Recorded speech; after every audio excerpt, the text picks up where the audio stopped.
Welcome to Miss Michelle's Storytime, presenting the 13 Spooky Books of Halloween.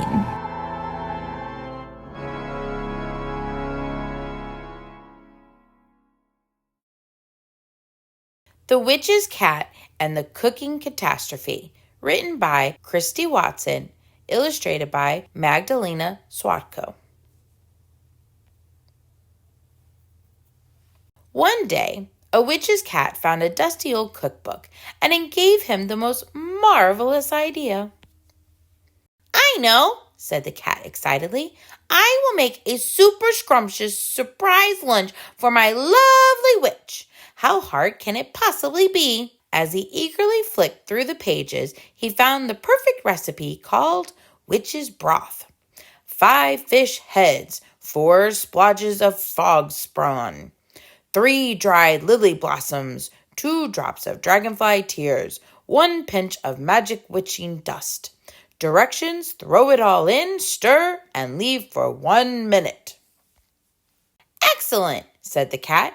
"She's a witch, and I'm sure she'll like broth, whatever that is." Then he roughly followed the directions, adding an extra sprinkle of magic witching dust for good measure. "Ha! I'm rather excellent at this cooking thing," he was boasting to himself when... Poof! It was ready. The mixture was green and gurgling. The cat took a big sniff.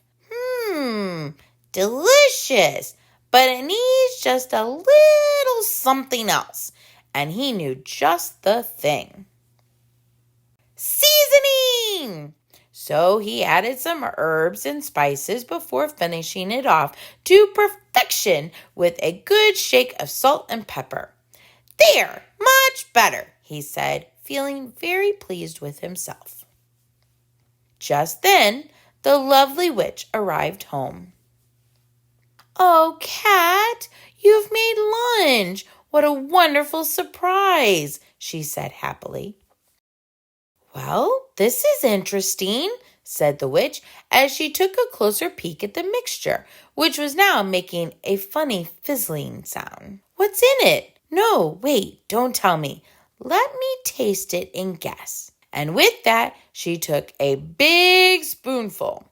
She swirled it around her mouth, then she swallowed with a loud gulp and... zap! In a flash of light, she turned into... a frog! "Ribdid, ribdid," said the frog. "Oh no!" shrieked the cat. "That wasn't supposed to happen." And that's when he noticed an important scribble at the bottom of the page.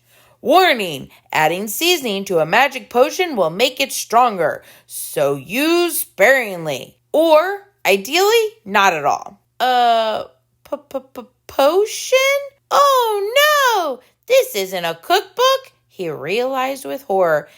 It's a spell book!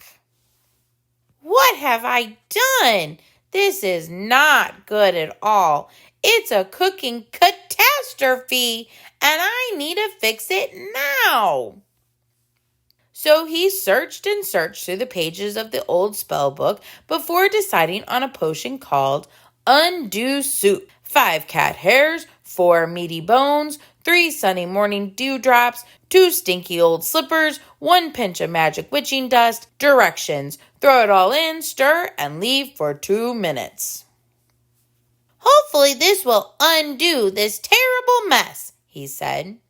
Then he set to work on making the new potion, and this time he was sure to follow the recipe to the very letter. Well, almost. He could only find 1 stinky old slipper, so he threw in some extra cat hairs instead. "Ha! This seems easy enough," he was just thinking when suddenly... poof! It was ready. The mixture was blue and bubbling.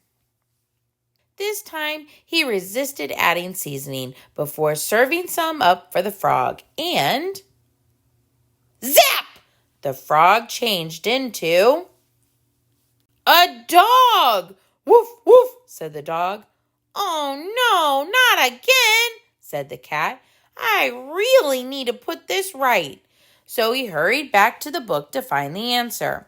Ah, this looks ideal, he said, reading aloud a recipe for Make a Witch Stew. 5 glittering fish scales, 4 spindly spider legs, 3 tablespoons of frog spit, 2 sun-ripened pumpkins, 1 pinch of magic witching dust. Directions: throw it all in, stir, and leave for 3 minutes. Ha! Hopefully this will make a witch this time, said the cat as he followed the instructions super carefully. Well, kind of. There was no frog spit, so he used a smidge of dog drool instead. The cat waited patiently for a moment, then poof! It was ready. The mixture was oddly orange. Once again, he avoided seasoning before dishing some up for the dog, and zap! The dog magically transformed into a very unhappy witch. Rib-dib, woof, woof, said the witch crossly. Oh dear, said the cat. I guess it did need the frog spit after all. Thankfully, the potions eventually wore off and the lovely witch returned to her normal self. But the cat was never allowed to make lunch ever again. Ha! She didn't mention magic, though, he said quietly as he picked another interesting book and started planning his next magical adventure. The end. Magic for Cats. Note from the author. Thank you for buying my book. I hope you've enjoyed The Witch's Cat and the Cooking Catastrophe. Reader reviews are magic for an author like me. They help bring attention to the book and help others decide if they'd like to buy the book too. So if you like this book, please consider 1, telling your friends, 2, telling me. I'd love to hear from you. Send me a message, KirstieWatsonAuthor.co.uk, or 3, leaving a review on Amazon.